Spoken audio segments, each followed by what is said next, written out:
আগে বলছিলাম যে এখানে তোমাদের 4.2 এর মধ্যে 4.2 এর মধ্যে এখানে আমরা 3 থেকে প্রত্যেকটা অঙ্ক আমরা করে গেলাম। একটা অঙ্ক কিন্তু মান নির্ণয়ের ছাড়ি নাই। বলো তোমরা একটা অঙ্ক কি আমি ছাড়ছি? বা বলছি যে এটা বুঝিয়ে দিচ্ছে ওইটা বুঝিয়ে, এটা হচ্ছে তোমাদের কাজ। একটা কথা এরকম বলছি বলি নাই, প্রত্যেকটা অঙ্ক তোমাদের কাছে একদম ভেঙে ভেঙে বুঝিয়ে দিলাম, যাতে করে তোমাদের কাছে একটা অঙ্ক কেউ তোমার কাছে ধোঁয়াশা মনে না হয়। এখন আমরা পিছনে যে অঙ্কগুলো করে গেলাম, তো অঙ্কগুলো ইম্পর্টেন্ট। তবে এইখানে যে তোমার 12, 13 এবং আরেকটা অঙ্ক আছে যে এখানে দেখো, এই যে 14 নাম্বার, এই তিনটা অঙ্ক অনেক বেশি ইম্পর্টেন্ট, একদম খুব বেশি ইম্পর্টেন্ট। বুঝতে পারছো? এখন তাইলে আমরা এই 12 এবং 13 নম্বর অঙ্কটা করে দেখাই, কি কও? দেখো এখন সর্বপ্রথম দেখো, আমি তোমাদেরকে যদি এই প্রশ্নটা তোমাদের যদি একটু পড়ে শোনাই, তাহলে a square plus b square সমান হইল c স্কয়ার হলে, দেখো c স্কয়ার হলে প্রমাণ করো যে a to the power 6 plus b to the power 6। এখন বুঝো, আমরা এর উপরে যদি 2 থাকে তাহলে এটাকে আমরা বলতে পারি a স্কয়ার। যদি এর উপরে যদি আমরা কিউব থাকে, এই এর উপরে যদি 3 থাকে তাহলে আমরা বলতে পারি a কিউব। এটা হচ্ছে বেস বা ভিত্তি। মূল কথা বুঝো, যদি এর উপরে যদি 2 থাকে তাহলে এটাকে আমরা বলতে পারি স্কয়ার, এর উপরে 3 থাকলে এটাকে বলতে পারি আমরা কিউব। মনে রাখবা 3 এর উপরে চলে গেলে আমাদেরকে বলতে হবে power, a to the power 4, a to the power 5, a to the power 6 ইত্যাদি ইত্যাদি। মনে রাখবা 3 এর পরে পাওয়ার বলতে হবে। 3 এর পরে কি বলতে হবে? পাওয়ার বলতে হবে। তার মানে দেখো a to the power 6 plus b to the power 6 plus 3a square b square c square সমান হইতে হবে কি c টু দি পাওয়ার 6। মানে আমাদেরকে যে কইরি হোক এইটার সমান c টু দি পাওয়ার 6 প্রমাণ করতে হবে। তার মানে এখানে পক্ষ আছে কয়টা? দুইটা পক্ষ আছে, একটা হচ্ছে বাম পক্ষ, একটা হচ্ছে কি ডান পক্ষ। তার মানে আমরা সর্বপ্রথম যদি লেখা নেই, দেখো সর্বপ্রথম যদি আমরা লেখা নেই, দেওয়া আছে, কি দেওয়া আছে? দেওয়া আছে। আমরা সবসময় লিখে নিই, কিন্তু আগে দেখো দেওয়া আছে হইলো তোমার a square plus b square সমান হইলো তোমার c স্কয়ার। এটা কিন্তু আমাদের দেওয়া আছে, ঠিক আছে? এটা আমাদের দেওয়া আছে। এখন আমাদেরকে এইটা সমান এইটা বাহির করতে হবে। তার মানে আমরা লিখে নিই, সর্বপ্রথম লিখে নিব কি একদম অঙ্ক হইলো সহজ বাট ইম্পর্টেন্ট, অনেক ইম্পর্টেন্ট। দেখো দেওয়া আছে এটা, এখন আমরা লিখবো বাম পক্ষ। কি লিখবো? বাম পক্ষ। বাম পক্ষ কিন্তু এইটা, ঠিক আছে? এইটা একটা পক্ষ, এটা একটা পক্ষ, মাঝখানে আছে সমান। তার মানে এইটা সমান আমাদের ওইটা বাহির করতে হবে। তার মানে আমরা লিখে দেখো বাম পক্ষ হলো তোমার a to the power 6 plus b to the power 6 plus 3a square b square c square, ঠিক না? এটা সমান আমাদের কোনটা বাইর করতে হবে? c to the power 6, c to the power 6। তবে এখন দেখো তো একটু তোমাদের কাছে পুরো ইজি মনে হয় কিনা। এখানে a টু দি পাওয়ার 6 আছে, কতর উপরে কিউব 2 দিলে দেখো, মানে এটাকে আমরা যেভাবে লিখতে পারবো, এর উপরে স্কয়ার দিয়ে যদি এর উপরে কিউব দেই তাহলে দেখো তো পাওয়ারে গুণ হয়। তাহলে a 3 দুগুণে 6 হয় না? 3 দুগুণে 6 হয় কি না? 3 দুগুণে 6 হয়। এরপরে কি আছে? প্লাস চিহ্ন আছে, দিলাম প্লাস চিহ্ন। তার মানে এটাও তো একই সিস্টেম হবে, b স্কয়ার দিয়া b স্কয়ার দিয়ে এর উপরে যদি আমরা পাওয়ার কিউব দিয়া লাই, মানে যদি এইটার উপরে যদি আমরা যদি কিউব দিয়া নেই তাহলে দেখো b 3 দুগুণে 6 হয় না? তার মানে b টু দি পাওয়ার 6 হয় না? এই যে এইটার সাথে এটা মিলাইলাম, এটার সাথে এটা মিলাইলাম, মিলছে না? বাকি যেটা আছে যেভাবে সেটা আমরা এটার মধ্যে রেখে দিই। দেখো plus 3a square b square হইলো তোমার c স্কয়ার। এখন আমাদেরকে দেখো এটাকে যদি আমরা a ধরি আর এটাকে যদি আমরা b ধরি, a cube plus b cube, মান নির্ণয়ের মধ্যে এই সূত্রটা আমাদেরকে ব্যবহার করতে হয়। দেখো মান নির্ণয়ের মধ্যে আমাদেরকে এটা ব্যবহার করতেই হবে।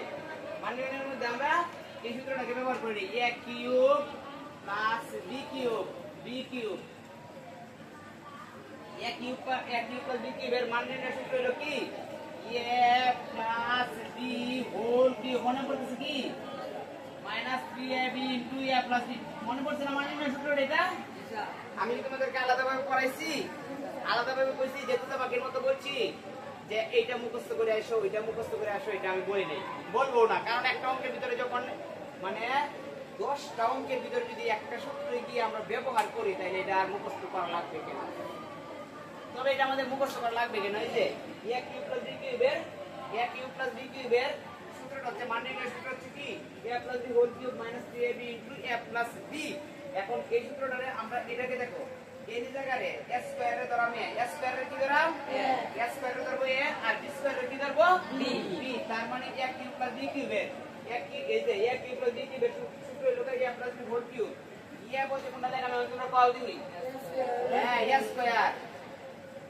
a বলতে গেলে আমি দেখো a প্লাস b, এটা লিখলাম a প্লাস b, b বলতে কোনটা লেখা কও b স্কয়ার, b বলতে লিখবো b স্কয়ার, ঠিক আছে? তার মানে a দেখো a plus b whole cube, এই যে হোল কিউবটা a plus b whole cube, পরে কি চিহ্ন আছে পাও তোমরা? মাইনাস, পরে কি আছে 3 আছে, পরে a বলতে কোনটা দেন পাও? a বলতে কোনটা দেন? a বলতে স্কয়ার, a বলতে কোনটা দেন? s স্কয়ার, b বলতে কোনটা দেন পাও? b বলতে b স্কয়ার, b বলতে কোনটা দিব? b square. a plus b whole cube minus 3ab into a plus b, a plus b বলতে আবার কোনটা দিবা? a হচ্ছে এটা a plus b, a plus b, b বলতে কোনটা দিবা? b স্কয়ার, b বলতে দিবা b স্কয়ার। এরপরে যে তোমার এইটার জন্য কিন্তু a cube plus b cube, এর জন্য আমরা এই সূত্রটা এতটুকু জায়গা বসাইলাম, কিন্তু এই যে এতটুকু জায়গা বসাই দিলাম। এখন plus b square b square c square আছে, এটা কি ফেলে দিতে পারবা? এটা কেন বোঝাবো না, দেখো। তার মানে আমরা লিখবো plus 3 square b square c square. অঙ্কটা কিন্তু অনেক মজার একটা অঙ্ক, দেখো। এরপর আমরা এই পাশে চলে আসি। এখন দেখো a square plus b square, a square plus b square, এই দেখো a square plus b square, এটা কিন্তু একটা মান দেওয়া আছে, a square plus b square সমান হলো তোমার c স্কয়ার, ঠিক আছে? এই যে আমরা দিয়ে নিলাম c স্কয়ার, এই দেখো আমরা দিয়ে নিলাম c স্কয়ার, মানে এর মান কিন্তু দেওয়া আছে, এই যে ত্রিকোণের সূত্র কিন্তু আছে c স্কয়ার, দিলাম c স্কয়ার, উপরে যে কিউবটা আছে কিউবটা দিব না, এই যে আমরা কিউবটাও দিয়ে নিব, ঠিক আছে? এরপর কি চিহ্ন আছে? মাইনাস, এই যে দিয়ে নিলাম মাইনাস। পরে তোমার এটা যে তো মনে করো মাঝখানে ইনটু আছে, তাহলে এটা তো গুণে বুঝা, তার মানে আমরা লিখে নেব এখানে কি 3 স্কয়ার b স্কয়ার, ঠিক আছে? 3 স্কয়ার b স্কয়ার গুণ দিয়ে নিলাম, ঠিক আছে? আবার এখানে দেখো তো a square plus b square, এটার মান কত? এটার মান কত আছে? c স্কয়ার, এটার মান কি? এটার মান আছে তোমার c স্কয়ার। এই যে এর জন্য আমরা দিয়ে দিব c স্কয়ার, ঠিক আছে? বুঝতে পারলা কি না? মানে এটা তো আমরা গুণ করে দিতে গুণ করলাম, এরপর এতটুকু জায়গায় লাগি আমরা a square plus b square লাগি আমরা দিলাম, কিন্তু এই যে মানটা দেওয়া আছে এটা দিয়ে নিলাম c স্কয়ার, ঠিক না? এরপর কি চিহ্ন আছে? এরপর চিহ্ন আছে প্লাস, দেখো অঙ্ক সহজ লাগে না কঠিন লাগে? প্লাস, এরপর যেটা আছে সেটা দিয়ে নিব 3 a square b square c square, ঠিক না? এখন দেখো পাওয়ারে পাওয়ারে গুণ হয়, তার মানে c দিলাম c এর মতো 3 দুগুণে কত হবে? এই পাওয়ারে পাওয়ারে গুণ হয়, 3 দুগুণে 6, 3 দুগুণে কত? 6। আর এখানে দেখো minus 3 square b square c square, মাইনাসের এটা আর প্লাসের 3 square b square c square কাটা, মাইনাসের আর প্লাসের মিলে কাটা গেল, কি করলো? কাটা গেল। আর বাকি হলো আমাদের হ্যাঁ এই যে 3 এর উপরে c এর উপরে আছে স্কয়ার, এর উপরে আছে আরো আছে একটা কিউব আছে, তার মানে c 3 দুগুণে 6, 3 দুগুণে কত? 6। আমাদেরকে বলছিল কিন্তু এটা সমান বাইর করার জন্য c টু দি পাওয়ার 6, তার মানে আমাদেরকে c টু দি পাওয়ার 6 আমরা পেয়ে গেলাম। এটাই তো হচ্ছে ডান পক্ষ, এটা কি ডান পক্ষ। তার মানে আমরা লিখতে পারবো সুতরাং বাম পক্ষ, এই দেখো বাম পক্ষ সমান ডান পক্ষ কি? বাম পক্ষ সমান ডান পক্ষ প্রমাণিত। বুঝতে পারলা কি পারো নাই? এতটুকু জায়গার অঙ্ক করে নিতে বই 1 মিনিটে। আমার এই অঙ্কটাকে 1 মিনিট করতে লাগবে কেন 10 মিনিট? আমি 10 মিনিট এই কারণে নেওয়াই যেন এর ভিতরে যেটা আছে তুমি কোনো না ভুলো। আমাদের যেটা দেওয়া ছিল সেটা লিখে নিলাম, যেটা দেওয়া ছিল সেটা কি করলাম? লিখে নিলাম। এখন আমাদেরকে প্রমাণ করতে হবে যে এইটার সমান এইটা, এটার সমান কি এইটা, এটার সমান এইটা। মানে আসলে তো যদি এতটুক জায়গা সমান এতটুক না হয় তাহলে তো আমাদের অঙ্ক হবে না, আমাদেরকে প্রমাণ করে দেখাইতে হবে। আমরা প্রথম যেটা দেওয়া ছিল সেটা লিখে নিলাম। এখন আমরা কি করব, লিখব বাম পক্ষ। কি লিখব? বাম পক্ষ অনেক মজার একটা অঙ্ক এবং ইম্পর্টেন্ট। বাম পক্ষ আছে তোমার x³ প্লাস 1/x³ x³ ঠিক না?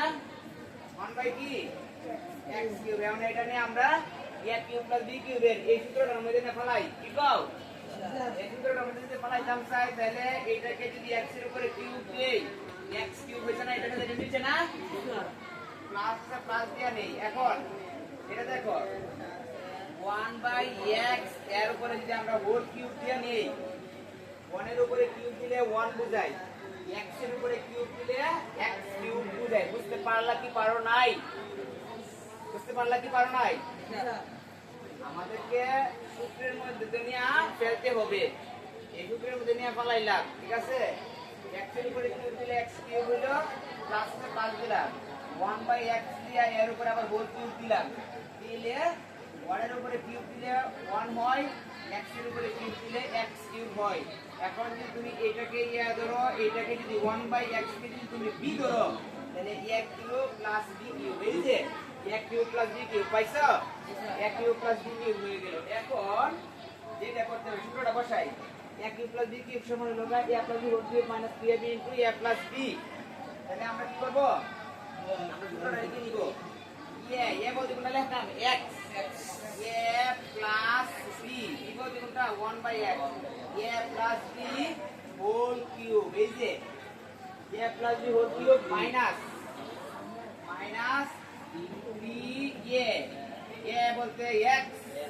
বুঝতে পারছেন স্যার? আপনি বলতেছেন কেন লিখতেছেন x? আমি বলতেছি x, বলতেছি a, লিখতেছি x, কারণ আমি তো এটাকে প্রতি করতে নিয়ে ব্যবহার করতেছি, ঠিক আছে? এই দেখো Simon, a plus b whole cube minus 3ab into a plus b, a plus b কি বলতে কিন্তু 1/x। কিছুটা সহজ লাগে নাকি সবটাই কঠিন তোমাদের কাছে মনে হয়? কিছুটা সহজ লাগে না?